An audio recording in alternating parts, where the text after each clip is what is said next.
Hey guys, so today I'm gonna show you guys how you can remove a key like this from the ignition if you accidentally break your key in the ignition. So this one looks like it's broken halfway, which means that it's, you know, way in there. So I could not remove this with my pliers. So I'm gonna show you guys the easiest way you can remove a broken key like this from the ignition.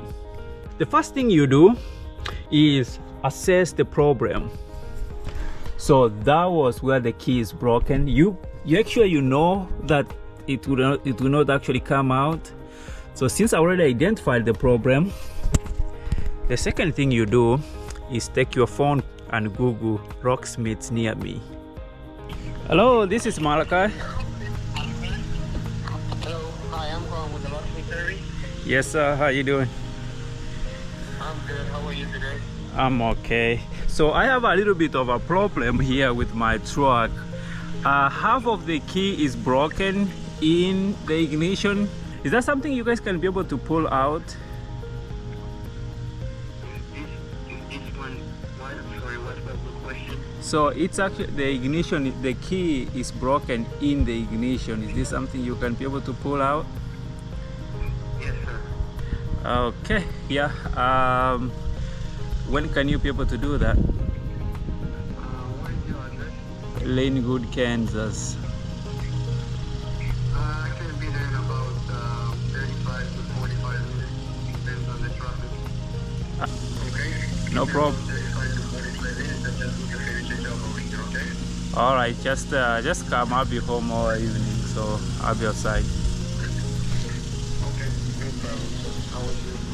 Thank you, sir. You're welcome. Bye. The third thing you do is make sure you have your checkbook with you, just like I did, and then let the guys go to work.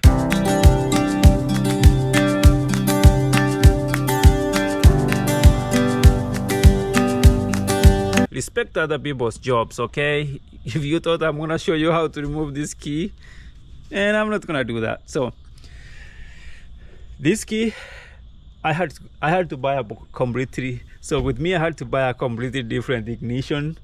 $453, a brand new ignition with 2 keys. And if you live in the middle of nowhere like I do, service fees like $20 plus labor, $100. So that's why the bill is $400 and something to get a new key for a Chevy Silverado. Until next time, guys, adios. Remember, subscribe to my YouTube channel, guys. Do not skip that.